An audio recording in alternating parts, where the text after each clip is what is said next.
ಮುಂಜಾನೆಯ ತಂಪಾದ ಗಾಳಿಗೆ ದೀಕ್ಷಾ ಒಮ್ಮೆ ನಡೆಗೆ ವಿಕ್ರಮ್ ಅವರ ಎದೆಗೆ ಮತ್ತಷ್ಟು ಹತ್ತಿರವಾಗಿ ಹೊರಕೊಂಡು ಅವರ ಗಡ್ಡ ಮತ್ತು ಮೀಸೆ ಅವಳ ಕುತ್ತಿಗೆ ಸಂದಿಯಲ್ಲಿ ಕ್ರಿಕೆ ಆಡಿದಾಗ ಅವಳು ಬೇಗನೆ ಎದ್ದೇಳೋದಕ್ಕೆ ಪ್ರಯತ್ನಿಸಿದ್ರು. ಆದರೆ ವಿಕ್ರಮ್ ಅಷ್ಟರಲ್ಲಿ ಅವಳನ್ನ ತಮ್ಮ ಬಾಹುಬಂಧನದಲ್ಲಿ ಸೆರೆ ಹಿಡಿದಿದ್ರು.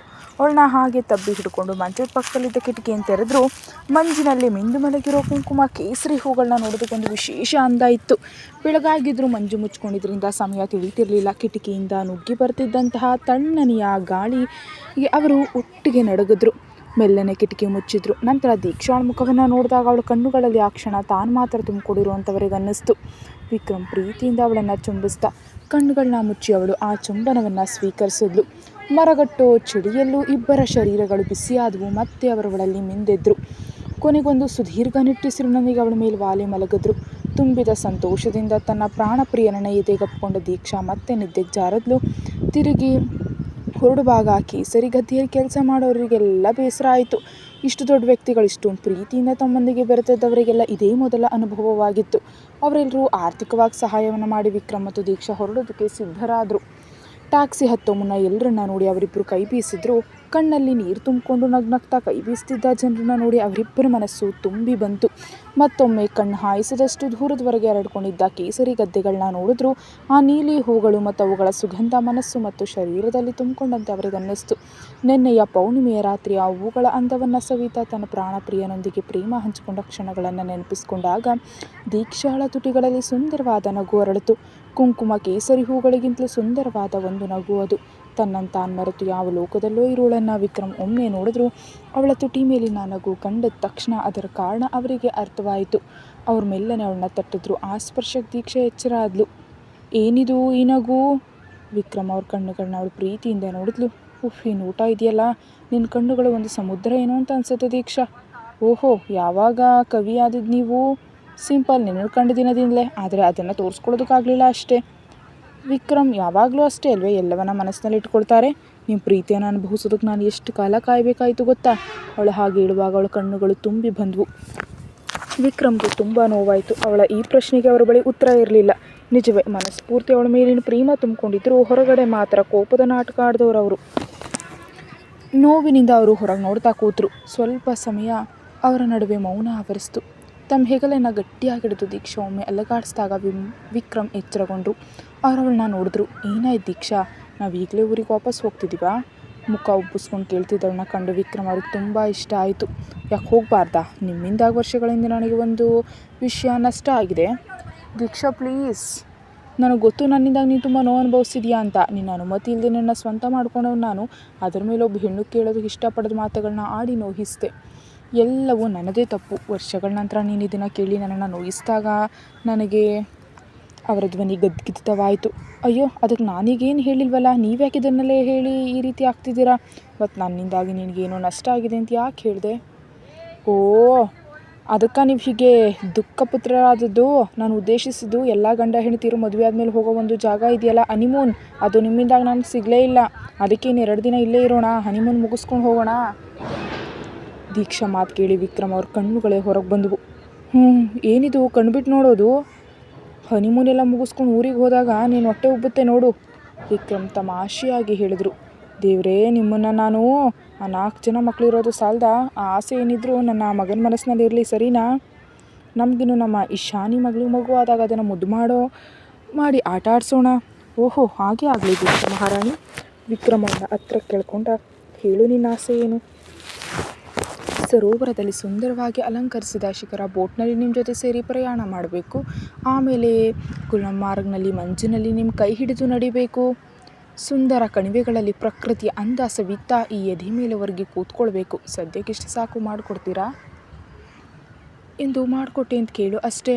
ದೀಕ್ಷಾ ವಿಕ್ರಮನ್ನು ಅಪ್ಪಿಕೊಂಡು ಒಂದು ಮುತ್ತು ನೀಡಿದ್ಲು. ಅದನ್ನು ಕನ್ನಡಿಯಲ್ಲಿ ನೋಡಿದ ಡ್ರೈವರ್ಗೆ ನಗು ಬಂತು. ಡ್ರೈವರ್ ನೋಡಿದ್ದನ್ನು ಗಮನಿಸಿದ ದೀಕ್ಷಾ ನಾಚಿಕೆಯಿಂದ ವಿಕ್ರಮ್ ಎದೆಯಲ್ಲಿ ಮುಖ ಮುಚ್ಕೊಂಡ್ಳು. ವಿಕ್ರಮ್ ಡ್ರೈವರ್ಗೆ ಒಂದು ಕಣ್ಣು ಸನ್ನೆ ಮಾಡಿದಾಗ ಅವರು ನಗ್ನಗ್ತಾ ಗಾಡಿ ಓಡಿಸಿದ್ರು. ಸ್ವಲ್ಪ ಹೊತ್ತಿನ ಪ್ರಯಾಣದ ನಂತರ ಅವರು ಶ್ರೀನಗರದ Indira Gandhi memorial tulip garden ತಲುಪಿದ್ರು. ಇದು ಏಷ್ಯಾದಲ್ಲೇ ಅತಿ ದೊಡ್ಡ ಟ್ಯೂಲಿಪ್ ತೋಟ. ಪರ್ವತದ ಬುಡದಲ್ಲಿರುವ ಈ ತೋಟವು 7 ಹಂತಗಳಲ್ಲಿ 42 ಬಗೆಯ ಹೂಗಳಿಗೆ ಹೆಸರುವಾಸಿ. ವಿಕ್ರಮ್ ಅವರ ಕೈಗಳ ನಡುವೆ ಕೈಕೊಟ್ಟು ದೀಕ್ಷಾ ಹೂಗಳ ನಡುವೆ ನಡೆದ್ಲು. ಹೇಳಲಾಗದಷ್ಟು ಅಂದ ಆ ಹೂಗಳದ್ದು, ಆದರೆ ಕೇಸರಿ ಹೂಗಳಷ್ಟು ಅಂದ ಇಲ್ಲ ಬಿಡಿ. ಇಬ್ಬರು ಆ ಹೂಗಳ ನಡುವೆ ತಮ್ಮನ್ನು ತಾವು ಮರೆತು ನಡೆದ್ರು. ಮೊಬೈಲ್ ಕ್ಯಾಮರಾದಲ್ಲಿ ತಮ್ಮ ಆ ಸುಂದರ ಕ್ಷಣಗಳನ್ನ ಸೆರೆ ಹಿಡಿದ್ರು. ಅತ್ತ ನೋಡು, ಕಾಣೋದು ವಿಕ್ರಮಾದಿತ್ಯ ಸರ್ ಅವರ ಪತ್ನಿ ಅಲ್ವಾ? ಹೌದು, ತುಂಬ ಸ್ಟ್ರಿಕ್ಟ್ ಮತ್ತು ಗಂಭೀರ ಸ್ವಭಾವದ ಈ ಮನುಷ್ಯ ಹೀಗೆ ನಗ್ನಗ್ತಾ ಇರೋದನ್ನು ನೋಡೋದೇ ಮೊದಲ ಬಾರಿ. ಬಾ, ನಾವು ಹೋಗಿ ಪರಿಚಯ ಮಾಡ್ಕೊಳ್ಳೋಣ. ಅಂದು ಕಾಲೇಜ್ನಲ್ಲಿ ಬಿಸ್ನೆಸ್ ಮ್ಯಾನೇಜ್ಮೆಂಟ್ ಬಗ್ಗೆ ಕ್ಲಾಸ್ ತಗೊಳ್ಳೋದಕ್ಕೆ ಬಂದಾಗ ಪರಿಚಯ ಮಾಡ್ಕೊಳ್ಳಲು ಆಗಿರಲಿಲ್ಲ. ಟ್ಯೂಲಿಪ್ ಹೂಗಳ ನಡುವೆ ದೀಕ್ಷಾಳನ ಎದೆಗೆ ಆನಿಸಿಕೊಂಡು ಒಂದು ಸೆಲ್ಫಿ ತೆಗೆದು ತಿರುಗಿದಾಗ ಕೆಲವು ಹುಡುಗಿಯರು ತಮ್ಮನ್ನೇ ನೋಡ್ತಿರೋದು ಕಾಣ್ತು. ಹಾಯ್ ವಿಕ್ರಮ್ ಸರ್, ನಾವು ಸ್ಯಾಕ್ರೆಡ್ ಹಾರ್ಟ್ಸ್ ಕಾಲೇಜ್ನ ಮಕ್ಕಳು ಸರ್. ನೀವು ನಮ್ಮ ಕಾಲೇಜ್ನಲ್ಲಿ ಬಿಸ್ನೆಸ್ ಮ್ಯಾನೇಜ್ಮೆಂಟ್ ಕ್ಲಾಸ್ ತೊಗೊಂಡಿದ್ರಿ ಸರ್. ನಿಮ್ಮ ಕ್ಲಾಸ್ ನಮಗೆ ನಿಜವಾಗಿ ಒಂದು ಪ್ರೇರಣೆಯಾಗಿತ್ತು. ಅಂದು ನಿಮ್ಮ ಜೊತೆ ಮಾತಾಡೋದಕ್ಕಾಗಿರಲಿಲ್ಲ, ಈಗ ಇಲ್ಲಿ ಕಂಡಾಗ ಪರಿಚಯ ಮಾಡ್ಕೊಳ್ಳೋದಕ್ಕೆ ಬಂದವು. ವಿಕ್ರಮ್ ಅವರಿಗೆ ಒಂದು ಆತ್ಮೀಯವಾದ ನಗು ನೀಡಿದ್ರು. ಬನ್ನಿ, ಆ ಮರದ ನೆರಳಲ್ಲಿ ಕೂತ್ಕೊಳ್ಳೋಣ. ದೀಕ್ಷಾ ಮತ್ತು ಆ ಮಕ್ಕಳಲ್ಲಿದ್ದ ಮರದ ಕೆಳಗೆ ಕೂತರು. ವಿಕ್ರಮ್ ಆ ಮಕ್ಕಳನ್ನೆಲ್ಲ ನೋಡಿದ್ರು. ಅವರೆಲ್ಲ ಸ್ವಲ್ಪ ಭಯಪಟ್ಟಂತೆ ಕಂಡ್ರು. ನೀವೆಲ್ಲ ಯಾಕೆ ರಾಕ್ಷಸನನ್ನ ಕಂಡಂತೆ ಹೀಗೆ ಭಯಪಟ್ಟು ಕೂತಿದ್ದೀರಾ? ಅದು ನಿಮ್ಮಂಥ ದೊಡ್ಡ ವ್ಯಕ್ತಿ ಮುಂದೆ ಕೂತ್ಕೊಳ್ಳುವಾಗ ಒಂದು ಚಡಪಡಿಕೆ ಸರ್. ವಿಕ್ರಮ್ ಒಮ್ಮೆ ನಕ್ಕಿದ್ರು. ಅದರ ಅಗತ್ಯ ಇಲ್ಲ, ಕೂಲಾಗಿರಿ, ನಾನು ನಿಮ್ಮಂತೆ ಒಬ್ಬ ಮನುಷ್ಯ. ವಿಕ್ರಮ್ ಹಾಗೆ ಹೇಳಿದ ತಕ್ಷಣ ಅವರೆಲ್ಲ ಆರಾಮಾದರು. ನಂತರ ತುಂಬ ಹೊತ್ತು ವಿಕ್ರಮ್ ಮತ್ತು ದೀಕ್ಷಾ ಜೊತೆ ಮಾತಾಡಿ ವಿಕ್ರಮ್ ಅವರಿಂದ ಬಿಸ್ನೆಸ್ ಮ್ಯಾನೇಜ್ಮೆಂಟ್ ಐಡಿಯಾಗಳನ್ನ ಕೇಳಿದ ನಂತರ ಅವರು ಹೊರಟರು. ದೀಕ್ಷಾಳಿಗೆ ತುಂಬ ಸಂತೋಷ ಆಯಿತು. ಇಡೀ ಜಗತ್ತು ಆರಾಧಿಸೋ ಒಬ್ಬ ಬಿಸ್ನೆಸ್ ಮ್ಯಾನ ಹೆಂಡತಿಯಾಗಿದ್ದಕ್ಕೆ. ಇಷ್ಟು ಎತ್ತರದಲ್ಲಿ ನಿಂತಿದ್ದರೂ ತನಗೆ ಮತ್ತು ಮಕ್ಕಳಿಗೆ ಮಾತ್ರ ಮುದ್ದಾಗಿ ತಮಾಷೆ ಮಾಡ್ತಾ ನಡೆಯೋ ವಿಕ್ರಮ್ ಅವ್ರನ್ನ ನೆನೆದು ಅವಳ ತುಟಿಗಳಲ್ಲಿ ನಗು ಮೂಡ್ತು. ಏನಮ್ಮ ಹೆಂಡತಿ ಈ ನಗು? ಓಹೋ, ನೀವು ಇಷ್ಟು ದೊಡ್ಡ ವ್ಯಕ್ತಿ ಅಲ್ವಾ ಅಂತ ನೆನೆಸಿ ನಕ್ಕಿದ್ದು. ಹೌದು, ಆದರೆ ಅದು ಈ ಲೋಕದ ಮುಂದೆ ಮಾತ್ರ. ನನ್ನ ದೀಕ್ಷಾ ಮತ್ತು ಮಕ್ಕಳಿಗೆ ನಾನು ಯಾವತ್ತೂ ಚಿಕ್ಕವನೇ. ಈ ಟ್ಯೂಲಿಪ್ ಹೂಗಳಿಗಿಂತಲೂ ಸುಂದರ ನಮ್ಮ ಜೀವನ ಅಲ್ವಾ ವಿಕ್ರಮ್ ಅವರೇ? ಹೌದು, ಈ ಜೀವನ ಇಷ್ಟು ಸುಂದರವಾಗಲು ನೀನು ನನ್ನ ಜೀವನಕ್ಕೆ ಬಂದಿದ್ದೇ ಕಾರಣ ದೀಕ್ಷಾ. ನೀನಿಲ್ಲದಿದ್ದರೆ ನನಗೆ ಒಂದು ಕುಟುಂಬ ಜೀವನ ಇರ್ತಿತ್ತೋ ಇಲ್ವೋ ಎಂಬ ಸಂಶಯ ಇತ್ತು. ನನ್ನ ಜೀವನಕ್ಕೆ ಬಣ್ಣ ತುಂಬಿದ್ದು, ಅದನ್ನು ಅರ್ಥಪೂರ್ಣವಾಗಿಸಿದ್ದು ನೀನೇ. ವಿಕ್ರಮ್ ಅವಳನ್ನ ಅಪ್ಕೊಂಡ್ರು. ತುಂಬ ಸಂತೋಷದ ಅವಳು ಆ ಎದೆ ಮೇಲೆ ಹೊರಗೆ ನಿಂತಳು. ತುಂಬ ಹೊತ್ತು ಆ ಪಾರ್ಕ್ನಲ್ಲಿ ಕಳೆದ ನಂತರ ಅವರು ಹೊರಗೆ ಬಂದರು. ಮಧ್ಯಾಹ್ನದ ಊಟ ಮುಗಿಸಿ ದಾಲ್ ಸರೋವರಕ್ಕೆ ಹೋದರು. ಅಲ್ಲಿ ಶಿಖರ ಬೋಟ್ ಸವಾರಿಗೆ ಪಾಸ್ ಪಡೆದು ಸರೋವರದ ದಡಕ್ಕೆ ಬಂದರು. ಶಾಂತವಾಗಿ ಮಲಗಿರೋ ದಾಲ್ ಸರೋವರ ನೋಡೋದಕ್ಕೆ ಎಂಥ ಅಂದ. ಅದರಲ್ಲಿ ಬಗೆ ಬಗೆಯಾಗಿ ಅಲಂಕರಿಸಿ ನಿಂತಿದ್ದ ಶಿಖರ ಬೋಟ್ಗಳು ಕಣ್ಣಿಗೆ ತಂಪು ನೀಡುತ್ತಿದ್ದವು. ದೀಕ್ಷಾಳ ಕೈ ಹಿಡಿದು ವಿಕ್ರಮ್ ಆ ಶಿಖರ ದೋಣಿಗೆ ಹತ್ತಿದ್ರು. ಅವರನ್ನು ಹೊತ್ತು ಆ ಅಲಂಕೃತ ಶಿಖರ ಮೆಲ್ಲನೆ ಸಾಕ್ತು. ಸರೋವರದ ಎರಡೂ ಬದಿಯ ದೃಶ್ಯಗಳನ್ನ ಪದಗಳಲ್ಲಿ ವರ್ಣಿಸಲು ಅಸಾಧ್ಯ. ದೂರದಲ್ಲಿ ಕಾಣೋ ಮಂಜು ಮುಚ್ಚಿದ ಪರ್ವತಗಳು ಮತ್ತು ಸರೋವರದ ಬದಿ ಸುಂದರ ದೃಶ್ಯಗಳನ್ನ ಸವಿತಾ ಸಾಗಿದ್ರು. ಎಷ್ಟೋ ಹೊಸ ಬೋಟ್ಗಳಿದ್ರು. ಶಿಖರ ಸವಾರಿ ಮಜವೇ ಬೇರೆ. ಶಿಕಾರಿ ಎನ್ನುವುದು ಅಲ್ಲಿನ ಸಂಸ್ಕೃತಿಯ ಒಂದು ಭಾಗ. ಕಾಶ್ಮೀರಕ್ಕೆ ಬಂದು ದಾಲ್ ಸರೋವರದಲ್ಲಿ ಶಿಖರ ಸವಾರಿ ಮಾಡದಿದ್ರೆ ಅದು ನಿಜಕ್ಕೂ ಒಂದು ನಷ್ಟವೇ. ವಿಕ್ರಮ್ ಹೇಳ್ತಿರೋದನ್ನ ಮೆಲ್ಲಗೆ ಕೇಳುತ್ತಾ ಅವನಿಗೆ ಹತ್ರ ಕೂತಿದ್ಲು. ತಣ್ಣನೆಯ ಗಾಳಿ ಇಬ್ಬರಲ್ಲೂ ಹಾದು ಹೋಯಿತು. ಸೂರ್ಯಾಸ್ತವಾಗಿತ್ತು. ಆ ದೃಶ್ಯಗಳನ್ನು ನೋಡಿ ಅವರು ದಾಲ್ ಸರೋವರದಲ್ಲಿ ಸ್ಟೇ ಮಾಡಬಹುದಾದ ಹೌಸ್ ಬೋಟ್ನಲ್ಲಿ ಆ ರಾತ್ರಿ ಕಳೆಯೋದಕ್ಕೆ ನಿರ್ಧರಿಸಿದ್ರು. ರಾತ್ರಿಯಲ್ಲಿ ಸರೋವರ ಮತ್ತಷ್ಟು ಸುಂದರಿಯಾಗಿದ್ರು. ಸುಂದರ ನೆನಪುಗಳನ್ನ ಮನಸ್ಸಿನಲ್ಲಿ ಮೆಲುಕು ಹಾಕುತ್ತಾ ಅವರು ನಿದ್ದೆಗೆ ಜಾರಿದ್ರು. ದಾಲ್ ಸರೋವರದ ಒಳಗಿನ ಮುಂಜಾನೆ ಒಂದು ಅದ್ಭುತ ಅನುಭವ. ತನ್ನ ಪ್ರಾಣಪ್ರಿಯನ ಎದೆ ಮೇಲೆ ಹೊರಗಿದ್ದ ಅವಳು ಆ ಮುಂಜಾನೆ ಸರೋವರದಲ್ಲಿ ತುಂಬ ಹೊತ್ತು ಶಿಕಾರದಲ್ಲಿ ಅಲೆದಾಡಿದ್ಲು. ನಂತರ ಮಂಜಿನ ಗುಲ್ಮಾರ್ಗ್ಗೆ ಅವರು ಹೋದರು. ಗುಲ್ಮಾರ್ಗ್ನ ಅಂದವು ಪದಗಳಿಗೆ ನಿಲುಕದ್ದು.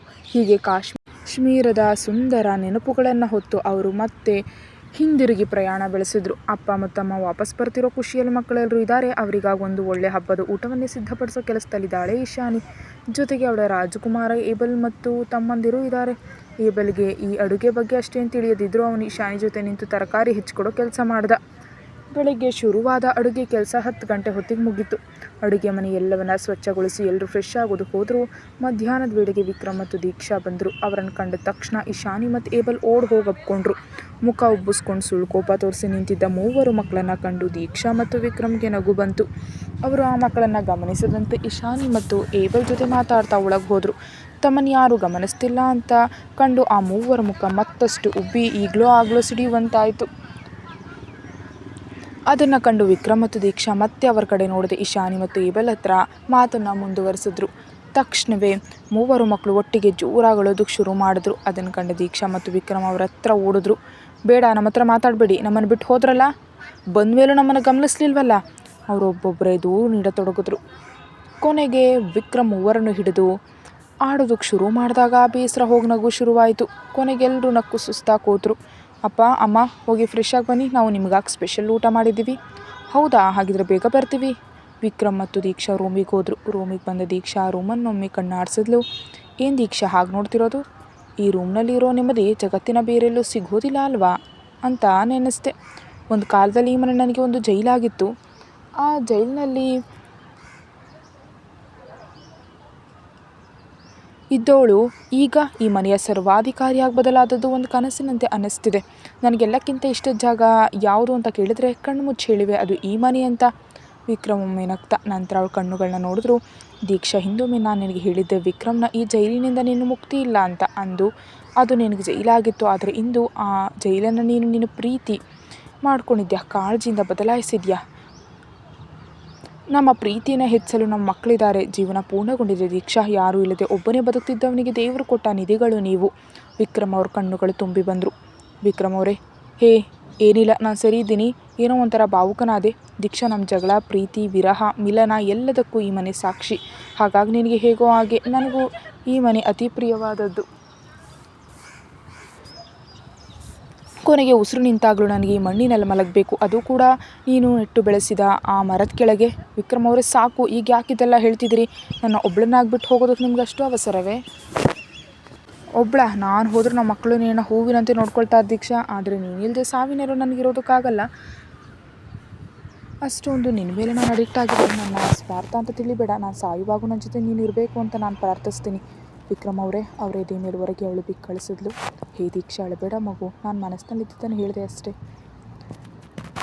ಅದರ ಅರ್ಥ ನಾನು ಈಗಲೇ ಸಾಯ್ತೀನಿ ಅಂತಲ್ಲ. ನಾವಿನ್ನೂ ತುಂಬ ಕಾಲ ಪ್ರೀತಿಸ್ತಾ ಬದುಕೋಣ.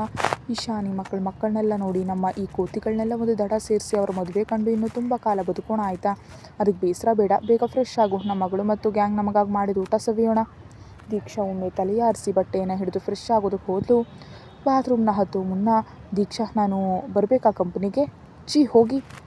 ಹೋಗಿ ಏನು ನಿನಗೆ ತೋರಿಸ್ತೀನಿ ಅಂತ ವಿಕ್ರಮ್ ಬೆಡ್ನಿಂದ ಎದ್ದಂತೆ ಮಾಡಿದಾಗ ದೀಕ್ಷಾ ಓಡಿ ಬಾತ್ರೂಮ್ ಒಳಗೆ ಹೋದ್ಲು. ವಿಕ್ರಮ್ ನಗ್ತಾ ಬೆಡ್ ಮೇಲೆ ಮಲಗಿದ್ರು. ದೀಕ್ಷಾಳನ್ನು ಹಿಡಿದು ಈ ಮನೆಗೆ ತಂದ ದಿನದಿಂದ ಇಂದಿನವರೆಗೆ ನಡೆದ ಪ್ರತಿಯೊಂದು ಘಟನೆಗಳು ಅವರ ಕಣ್ಣು ಮುಂದೆ ಸಿನಿಮಾ ಥರ ಆದು ಹೋದವು. ಫ್ರೆಶ್ ಆಗಿ ಇಬ್ಬರು ಕೆಳಗೆ ಬಂದಾಗ ಡೈನಿಂಗ್ ಟೇಬಲ್ ಮೇಲೆ ಎಲ್ಲ ಸಿದ್ಧವಾಗಿತ್ತು. ದೀಕ್ಷಾಳಂತೆ ಇಶಾನಿ ಕೂಡ ಚೆನ್ನಾಗಿ ಅಡುಗೆ ಮಾಡ್ತಿದ್ಲು. ಅಮ್ಮನ ಸಹಾಯ ಇಲ್ಲದೆ ಅವಳು ಇಂದು ಮಾಡಿದ ಅಡುಗೆ ತಿಂದಾಗ ದೀಕ್ಷಾಳ ಮನಸ್ಸು ತುಂಬಿ ಬಂತು. ವಿಕ್ರಮ್ಗೆ ಇಶಾನಿ ಬಗ್ಗೆ ಹೆಮ್ಮೆ ಅನ್ನಿಸ್ತು. ಅಪ್ಪ ಹೇಗಿದೆ ಅಡುಗೆ? ನಿಜ ಹೇಳಬೇಕಂದ್ರೆ ತಿನ್ನೋದಕ್ಕಾಗ್ತಿಲ್ಲ, ಹಸಿವಿರೋದ್ರಿಂದ ಏನೋ ನುಂಗ್ತಿದ್ದೀನಿ ಅಷ್ಟೇ ಅಂತ ಆದಿ ತಮಾಷೆ ಮಾಡ್ದ. ಏಯ್ ಸುಮ್ಮನಿರು ಅಂತ ವಿಕ್ರಮ್ ಕಣ್ಣು ಕೆಂಪು ಮಾಡಿದ್ರು. ಚೆನ್ನಾಗಿಲ್ವಾ ಅಪ್ಪ? ತುಂಬ ಚೆನ್ನಾಗಿದೆ ಮಗಳೇ. ದೀಕ್ಷಾಳ ಕೈಗುಣವೇ ನಿನಗೂ ಬಂದಿದೆ. ಅಪ್ಪ ಅಮ್ಮನಿಗೆ ತುಂಬ ಸಂತೋಷ ಆಯಿತು. ಹೌದು, ಈ ಹಪ್ಪಳ ನಾನೇ ಕರೆದಿದ್ದು, ರುಚಿ ಇದೆ ಅಲ್ವಾ ಅಂತ ಅಪ್ಪು ಕೇಳಿದಾಗ ಎಲ್ಲರೂ ನಕ್ಬಿಟ್ರು. ದಿನಗಳು ಉರುಳಿದ್ವು. ಈ ನಡುವೆ ಇಶಾನಿ ಮತ್ತು ಏಬಲ್ ನಡುವಿನ ಮದುವೆ ನಿಶ್ಚಯ ಸರಳವಾಗಿ ನಡೀತು. ನಂತರ ಮದುವೆ ತಯಾರಿ, ಬಟ್ಟೆ ಖರೀದಿ ಅಂತ ಎಲ್ಲರೂ ಬ್ಯುಸಿಯಾದರು. ಮದುವೆ ಮೊದಲ ದಿನ ಹಳದಿ ಮತ್ತು ಮೆಹಂದಿ ಸಂಭ್ರಮ ಭರ್ಜರಿಯಾಗಿ ನಡೀತು. ಫಂಕ್ಷನ್ ಮುಗಿಯುವಾಗ ತಡರಾತ್ರಿ ಆಗಿತ್ತು. ರೂಮಿಗೆ ಹೋದ್ರು. ವಿಕ್ರಮ್ ಕಾಣದಿದ್ದಾಗ ದೀಕ್ಷಾ ಬಾಲ್ಕನಿಗೆ ಹೋದ್ಲು. ಅಲ್ಲಿ ವಿಕ್ರಮ್ ಸಿಗರೇಟ್ ಸೇದುತ್ತಾ ದೂರ ನೋಡ್ತಾ ಕೂತಿದ್ರು. ದೀಕ್ಷಾ ಹತ್ರ ಹೋಗಿ ಸದ್ದಿಲ್ಲದೆ ನಿಂತಳು. ವಿಕ್ರಮ್ ತಿರುಗಿ ನೋಡಿದ್ರು. ಏನಮ್ಮ, ಯಾಕೆ ಈ ಹೊಗೆ ಕುಡಿತಿದ್ದೀರಾ? ಏನೋ ಒಂದು ಟೆನ್ಷನ್, ಮನಸ್ಸಿಗೆ ಒಂದು ರೀತಿ ನೋವು, ಅದಕ್ಕೆ ದೀಕ್ಷಾ ನಕ್ಕದ್ಲು. ಹೆಣ್ಣುಮಕ್ಕಳ ಮದುವೆ ಅಂದಾಗ ಎಲ್ಲ ಅಪ್ಪಂದಿರಿಗೆ ಹೀಗೆ ಆಗುತ್ತೆ. ಅಪ್ಪಂದಿರ ಪಾಲಿನ ರಾಜಕುಮಾರಿ ಅಲ್ವಾ ಹೆಣ್ಮಕ್ಳು. ಅವರು ಬೇರೆ ಮನೆಗೆ ಹೋಗ್ತಾರೆ ಅಂದಾಗ ಹೃದಯ ಕಿತ್ತು ಬಂದಂತಾಗುತ್ತೆ. ಆದರೆ ಇಲ್ಲಿ ನಮ್ಮ ಮಗಳು ಮದುವೆ ಆದಮೇಲೆ ಇಲ್ಲಿಗೆ ತಾನೇ ಬರೋದು, ಮತ್ತು ಯಾಕೆ ಟೆನ್ಷನ್ನು? ದೀಕ್ಷಾ, ನಾಳೆ ಅವಳು ಇಲ್ಲೇ ಇರ್ತಾಳೆ, ಆದರೆ ಕೆಲವು ದಿನಗಳ ನಂತರ ಅವನ ಜೊತೆ ಹೋಗಬೇಕಲ್ವೇ? ಕ್ವೀನ್ಸ್ಲ್ಯಾಂಡ್ ಆಫೀಸ್ ಕೂಡ ಏಬಲ್ಗಾಗಿ ಕಟ್ಟಿಸಿದ್ದು, ಅದರ ಉದ್ಘಾಟನೆ ಮುಂದಿನ ವಾರ ಇದೆ. ಮಗಳು ಅಲ್ಲಿಗೆ ಹೋಗ್ತಾಳೆ. ಯಾಕೋ ಎದೆಯಲ್ಲಿ ಸಂಕಟ ಆಗ್ತಿದೆ. ವಿಕ್ರಮ್ ಹಾಗೆ ಹೇಳಿದಾಗಲೇ ದೀಕ್ಷಾಳಿಗೆ ಅದು ಹೊಳೆದದ್ದು. ಇಶಾನಿ ದೀಕ್ಷಾಳ ಪ್ರಾಣವಾಗಿದ್ಲು. ವಿಕ್ರಮ್ ಅವರೇ, ಮಗಳು ಅವಳನ್ನ ಹೋಗ್ಬೇಡ ಅಂತ ಹೇಳಬಾರ್ದೆ? ಏನೇ ಆದರೂ ಏಬಲ್ಗೆ ತನ್ನ ಊರಿನಲ್ಲಿ ಇರೋದಕ್ಕಿಷ್ಟ. ನಾನು ಹೇಳಿದ್ರೆ ಅವನು ಇಲ್ಲೇ ಇರ್ತಾನೆ, ಆದರೆ ಅವನ ಮನಸ್ಸಲ್ಲಿರುತ್ತೆ. ಹಾಗಾಗಿ ಅವರು ಹೋಗಲಿ. ಏಬಲ್ ಅಲ್ಲದೆ ಮತ್ತೆ ಯಾರನ್ನಾದರೂ ಮದುವೆ ಆಗಿದ್ರು ಅವಳು ಗಂಡನ ಮನೆಗೆ ಹೋಗಬೇಕಿತ್ತು ಅಲ್ವಾ? ಹಾಗೆ ಭಾವಿಸೋಣ. ದೀಕ್ಷಾ ತಲೆ ಆಡಿಸಿದ್ಲು. ಆದರೆ ಎದೆಯಲ್ಲಿ ನೋವಿತ್ತು. ವಿಕ್ರಮ್ ಅವರಿಗೆ ಅದಕ್ಕಿಂತ 1000 ಪಟ್ಟು ನೋವಿತ್ತು. ತಕ್ಷಣ ಗುಡುಗು ಕೇಳಿ ದೀಕ್ಷೆ ಎದರಿ ವಿಕ್ರಮ್ ಎದೆ ಮೇಲೆ ಹೊರಕೊಂಡ್ಳು. ಜೊತೆಗೆ ಮಳೆ ಶುರುವಾಯಿತು. ಸಂಜೆಯಿಂದಲೂ ಈ ಮಳೆ ಬೀಳೋದಕ್ಕೆ ಕಾಯ್ತಿತ್ತು. ಬಹುಶಃ ನಮ್ಮ ಎದೆ ಬೆಂಕಿಯನ್ನು ಆರಿಸಲು ಬಂದಿರಬಹುದು ಅಲ್ವಾ ದೀಕ್ಷಾ ಅಂತ ಅವಳನ್ನ ಅಪ್ಕೊಂಡು ಕೇಳಿದ್ರು. ಏನಮ್ಮ, ಬೇಸರ ಹೋಗಲಿಲ್ವಾ? ಇನ್ನು ಸುಮ್ಮನೆ ಬೇಸರ ಮಾಡಿಕೊಂಡ್ರೆ ನಿನ್ನನ್ನು ಈ ಮಳೆಯಲ್ಲಿ ಎತ್ತು ಹಾಕ್ತೀನಿ ನೋಡು. ನನಗೆ ಆ ಮಳೆಯಲ್ಲಿ ನೆನೆಬೇಕು ಅಂತ ಇದೆ. ಏನು? ನನಗೆ ಆ ಮಳೆ ನೆನೆಬೇಕು ಅಂತ. ಹೋಗಿ ನೆನಿ, ವಿಕ್ರಮ್ ಅವಳ ಕಣ್ಣುಗಳನ್ನ ನೋಡಿ ಹೇಳಿದ್ರು. ಒಬ್ಬಳೇ ಅಲ್ಲ, ಇಬ್ಬರು ಸೇರಿ. ಅಯ್ಯೋ, ನಾಳೆ ಮಗಳ ಮದುವೆ ಇಟ್ಕೊಂಡು ರಾತ್ರಿ ಮಳೆ ನೆನೆಯೋದಕ್ಕೆ ನನಗೇನು ಹುಚ್ಚ? ನೀನೇ ಹೋಗು ಅಂತ ನಗ್ತಾ ಹೇಳಿದಾಗ ದೀಕ್ಷಾ ಮುನಿಸ್ಕೊಂಡು ಟೆರೇಸ್ ಕಡೆ ಹೋದ್ಲು. ಅಲ್ಲಿ ನಿಂತು ಆ ಮಳೆ ಹನಿಗಳನ್ನು ತನ್ನ ಶರೀರದ ಮೇಲೆ ಬರಮಾಡಿಕೊಂಡ್ಳು. ಹಳದಿ ಫಂಕ್ಷನ್ನಲ್ಲಿ ತೊಟ್ಟಿದ್ದ ಅವಳ ಹಳದಿ ಸೀರೆ ಮಳೆಯಲ್ಲಿ ನೆನೆದು ಮೈಗೆ ಅಂಟ್ಕೊಂಡಿತ್ತು. ಸೀರೆಯ ಅಂಚು ಸರಿದು ಕಾಣ್ತಿದ್ದ ಅವಳ ನಡುವಿನ ಮೇಲೆ ವಿಕ್ರಮ್ ಅವರ ಕೈಗಳು ಸವರದು ಒಮ್ಮೆ ಬೆಚ್ಚಿಬಿದ್ದ ಅವಳು ಹಿಂದೆ ಸರಿಯಲು ನೋಡಿದಾಗ ಅವರ ಗಟ್ಟಿಯಾದ ಎದೆಗೆ ತಾಗಿ ನಿಂತಳು. ಅವಳ ತುಟಿಗಳಲ್ಲಿ ನಗು ಮೂಡ್ತು. ಮಳೆ ನೆನೆಯೋದಕ್ಕೆ ಹುಚ್ಚಿಲ್ಲ ಅಂದವರು ಈಗ ಹುಚ್ಚರಾದ್ರಾ ಅಂತ ಅವ್ರ ಎದೆಯಲ್ಲಿ ಹೊರಗೆ ಕೇಳಿದ್ಲು. ಹೀಗೆ ಮರುಳು ಮಾಡುವಂತೆ ನೀನು ನಿಂತರೆ ಏನು ಮಾಡೋದು? ನೆನೆದು ಹೋದ್ರಾಯ್ತು ಬಿಡು ದೀಕ್ಷಾ ಅಂತ ಮಳೆ ಹನಿಗಳಿದ್ದ ಅವಳ ಕುತ್ತಿಗೆ ಸಂದಿಗೆ ತಮ್ಮ ತುಟಿಗಳನ್ನ ಒತ್ತಿದ್ರು. ದೀಕ್ಷಾ ಅಮ್ಮ ಅಂತ ನಲಿಗೆ ಅವರಿಗೆ ಮತ್ತಷ್ಟು ಹತ್ರ ಆದ್ಲು. ಭೂಮಿಯೊಳಗೆ ಇಳಿಯುವ ಮಳೆ ಹನಿಯಂತೆ ಅವರ ಪ್ರೀತಿಯು ಗಾಢವಾಯಿತು. ಮುಂಜಾನೆಯ ವಿಕ್ರಮ್ ಮತ್ತು ದೀಕ್ಷಾ ಇದ್ದರು. ನಿನ್ನೆ ರಾತ್ರಿ ಮಳೆ ನೆಂದಿದ್ದರಿಂದ ಇಬ್ಬರಿಗೂ ಸ್ವಲ್ಪ ಸೀನು ಶುರುವಾಗಿತ್ತು. ಆದರೆ ಇವತ್ತು ಮಗಳ ಮದುವೆ ಕನಸು ನೆರವೇರ್ತಿರೋದ್ರಿಂದ ಅದವರಿಗೆ ದೊಡ್ಡ ವಿಷಯ ಆಗಲಿಲ್ಲ. ದೀಕ್ಷಾ, ನಾನು ಹಾಲ್ಗೆ ಹೋಗಿ ಬರ್ತೀನಿ, ಚಹಾ ಕುಡಿದು ಹೋಗಿ. ಬೇಡಮ್ಮ, ಹೋಗಿ ಬರ್ತೀನಿ. ನೀನು ಇಶಾನಿನ ಕರ್ಕೊಂಡು ದೇವಸ್ಥಾನಕ್ಕೆ ಹೋಗ್ಬಾ, ವಿಡಿಯೋಗ್ರಾಫರ್ ಬರ್ತಾರೀಗ. ವಿಕ್ರಮ್ ಹೋದ್ಮೇಲೆ ದೀಕ್ಷಾ ತನ್ನ ಕೆಲಸದಲ್ಲಿ ಬ್ಯುಸಿ ಆದರು. ಇಶಾನಿ ಬೆಳಿಗ್ಗೆ ಸ್ನಾನ ಮಾಡಿ ಅಪ್ಪಟ ಸೀರೆಯನ್ನು ಉಟ್ಕೊಂಡು ಕನ್ನಡಿ ಮುಂದೆ ನಿಂತಿದ್ದಾಳೆ. ಅವಳಿಗೆ ಒಂಥರ ಟೆನ್ಷನ್. ಸ್ವಲ್ಪ ಹೊತ್ತಿನಲ್ಲಿ ತಾನು ಹೆಂಡತಿ ಆಗ್ತಿದ್ದೀನಿ, ತನ್ನ ಪ್ರಾಣಪ್ರಿಯ ರಾಜಕುಮಾರ ಏಬಲ್ ತನಗೆ ಮಾತ್ರ ಸ್ವಂತವಾಗ್ತಾನೆ. ಎಲ್ಲವೂ ಖುಷಿಯಾದರೂ ಎಲ್ಲಿಯೋ ಒಂದು ಬೇಸರ. ಕೆಲವು ದಿನಗಳಲ್ಲಿ ಎಲ್ಲರೂ ಬಿಟ್ಟು ಏಬಲ್ ಜೊತೆ ಕ್ವೀನ್ಸ್ಲ್ಯಾಂಡ್ಗೆ ಹೋಗಬೇಕು ಅಂತ ಅವಳಿಗೆ ಅಳು ಬಂತು. ಹಾಗೆ ಸಂಕಟದಲ್ಲಿ ನಿಂತಿದ್ದಾಗ ದೀಕ್ಷಾ ರೂಮಿಗೆ ಬಂದಳು. ಇಶಾನಿ, ಏನಿದು ಕನ್ನಡಿ ನೋಡಿ ಕನಸು ಕಾಣ್ತಿರೋದು? ದೀಕ್ಷಾ ತಮಾಷೆ ಕೇಳಿದ ತಕ್ಷಣ ಅಮ್ಮ ಅಂತ ಕೂಗಿ ಅಳುತ್ತಾ ದೀಕ್ಷಾಳ ಕುತ್ತಿಗೆ ಮೇಲೆ ಮುಖ ಇಟ್ಟು ಬಿಕ್ಕಳಿಸಿದ್ಲು. ಏನಮ್ಮ ಮಗಳೇ, ಯಾಕೆ ಅಳ್ತಿದ್ಯಾ? ದೀಕ್ಷಾ ಕಳವಳದಿಂದ ಕೇಳಿದ್ಲು. ಕೆಲವು ದಿನಗಳ ನಂತರ ನಿಮ್ಮನ್ನು ಬಿಟ್ಟು ಹೋಗೋದನ್ನು ನನಗೆ ಊಹಿಸೋದಕ್ಕಾಗ್ತಿಲ್ಲ ಅಮ್ಮ. ನನಗೆಲ್ಲಿಗೂ ಹೋಗೋದು ಬೇಡ ಅಂತ ಚಿಕ್ಕ ಮಗುವಿನಂತೆ ಅತ್ಲು. ದೀಕ್ಷಾ ಅವಳನ್ನು ತುಂಬ ಹೊತ್ತು ಎದೆಗಪ್ಕೊಂಡ್ಳು. ಮಗಳ ಸಂಕಟವನ್ನು ಇಳಿಸಲು ತಾಯಿಯ ಎದೆಗಿಂತ ದೊಡ್ಡ ಜಾಗ ಈ ಭೂಮಿಯಲ್ಲಿ ಇಲ್ಲವಲ್ಲ. ಸ್ವಲ್ಪ ಹೊತ್ತು ಹಾಗೆ ನಿಂತರು. ಇಶಾನಿ ಸುಧಾರಿಸ್ಕೊಂಡ್ಳು ಮತ್ತು ತಿಳಿದ ದೀಕ್ಷಾ ಅವಳ ಕಣ್ಣೀರು ಒರೆಸಿದ್ಲು. ಇಶಾನಿ, ಅಮ್ಮನಿಗೆ ನಿನ್ನ ಸಂಕಟ ಗೊತ್ತು, ಆದರೆ ಮದುವೆಯಾದ ಎಲ್ಲ ಹೆಣ್ಮಕ್ಳಿಗೂ ಈ ಬೇರ್ಪಡಿಕೆ ಅನಿವಾರ್ಯ. ಏಬು ಹತ್ರ ಅಪ್ಪ ಹೇಳಿದರೆ ಅವನು ಇಲ್ಲೇ ಇರ್ತಾನೆ, ಆದರೆ ಅದು ಅವನ ಪೂರ್ಣ ಮನಸ್ಸಿನಿಂದ ಆಗಿರೋದಿಲ್ಲ. ಯಾವ ಹುಡುಗನು ಮದುವೆ ಆದಮೇಲೆ ಹೆಂಡತಿ ಮನೆಯಲ್ಲಿರೋದಕ್ಕೆ ಇಷ್ಟಪಡೋದಿಲ್ಲ.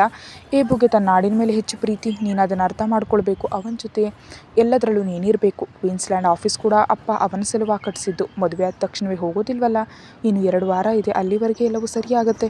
ಈಗ ಸುಮ್ಮನೆ ಬೇಸರ ಮಾಡಿಕೊಡ್ಬೇಡ. ಇಂದು ನಿನ್ನ ಜೀವನದ ಅತಿ ದೊಡ್ಡ ದಿನ. ನಗ್ನಗ್ತಾ ನೀನು ಮದುವೆ ಮಂಟಪಕ್ಕೆ ಹೋಗಬೇಕು.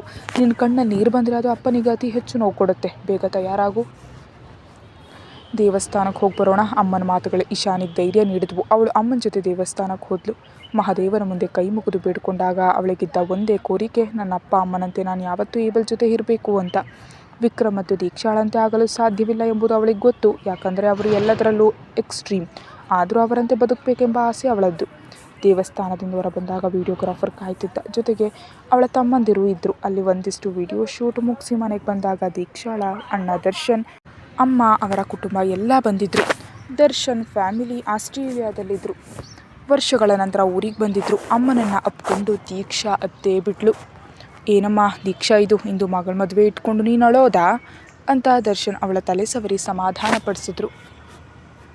ಅವರೆಲ್ಲರೂ ಬಂದಿದ್ದನ್ನು ಕಂಡು ಮನೆ ತುಂಬಿ ಬಂದಿತ್ತು. ದರ್ಶನ್ ಮನೆ ಸುತ್ತ ಕಣ್ಣಾಡಿಸ್ತಾ, ಅಂದು ವಿಕ್ರಮ್ ದೀಕ್ಷಾಳನ್ನು ಕೂಡಿಟ್ಟಿದ್ದ ಅದೇ ಜೈಲು ಇಂದು ಅವಳ ಪ್ರೀತಿಯ ಸಾಮ್ರಾಜ್ಯವಾಗಿದೆ. ಗಾರ್ಡನ್ನಲ್ಲಿ ಅರಳಿ ನಿಂತಿದ್ದ ಮರ ಕಂಡಾಗ ಅದು ವಿಕ್ರಮ್ ಮತ್ತು ದೀಕ್ಷಾಳ ಪ್ರೇಮದ ಸಂಕೇತ ಅಂತ ಕಾಣ್ತು. ಅಷ್ಟರಲ್ಲಿ ವಿಕ್ರಮ್ ಬಂದು ದರ್ಶನ್ ಹೆಗಲ ಮೇಲೆ ಕೈ ಇಟ್ಟರು. ವಿಕ್ರಮ್ ಅವರೇ, ದರ್ಶನ್ ಅವನ್ನ ತಪ್ಪಿಕೊಂಡ. ನನ್ನ ತಂಗಿಯನ್ನು ಎಷ್ಟು ಸುಖವಾಗಿಟ್ಟಿದ್ದಕ್ಕೆ ನಿಮಗೆ ಎಷ್ಟು ಧನ್ಯವಾದ ಹೇಳಿದ್ರು ಸಾಲದು.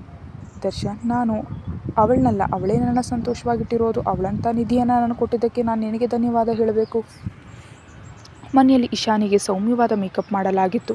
ಮಗಳು ಅಮ್ಮನಂತೆ ಅತಿ ಸುಂದರಿ. ದೀಕ್ಷಾಳಿಷ್ಟದಂತೆ ಎಲ್ಲರೂ ಪರ್ಪಲ್ ಬಣ್ಣದ ಬಟ್ಟೆ ತೊಟ್ಟಿದ್ರು.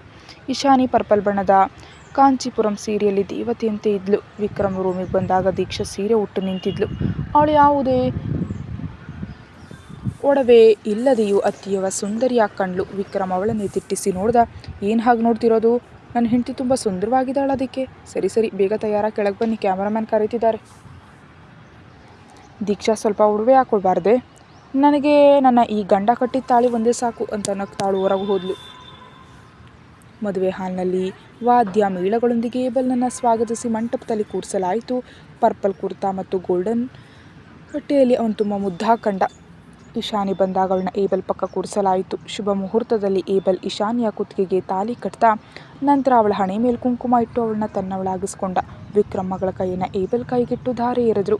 ಮದುವೆ ಶಾಸ್ತ್ರಗಳೆಲ್ಲ ಮುಗಿದ ನಂತರ ಫೋಟೋಶೂಟ್ ಶುರುವಾಯಿತು. ಇಶಾನಿ ಪ್ರೀತಿಯಿಂದ ಏಬಲ್ ಎದೆಗೆ ಹೊರಗೆ ನಿಂತಿದ್ದನ್ನು ನೋಡಿ ಅವಳ ತಮ್ಮಂದಿರ ಮನಸ್ಸು ತುಂಬಿ ಬಂತು. ತಮ್ಮಕ್ಕ ಬಯಸಿದಂತೆ ಅವಳ ರಾಜಕುಮಾರ ಸಿಕ್ಕಿದ್ದಕ್ಕೆ ಅವರು ಮನಸ್ಸಿನಲ್ಲಿ ಅಪ್ಪನಿಗೆ ಧನ್ಯವಾದವನ್ನು ಅರ್ಪಿಸಿದ್ರು. ಕತೆ ಮುಂದುವರಿಯುತ್ತೆ. ಹೆಚ್ಚಿನ ವಿಡಿಯೋಗಾಗಿ ಚಾನಲ್ಗೆ ಸಬ್ಸ್ಕ್ರೈಬ್ ಮಾಡಿ ಮತ್ತು ಮೆಂಬರ್ಶಿಪ್ ತಗೊಳ್ಳಿ.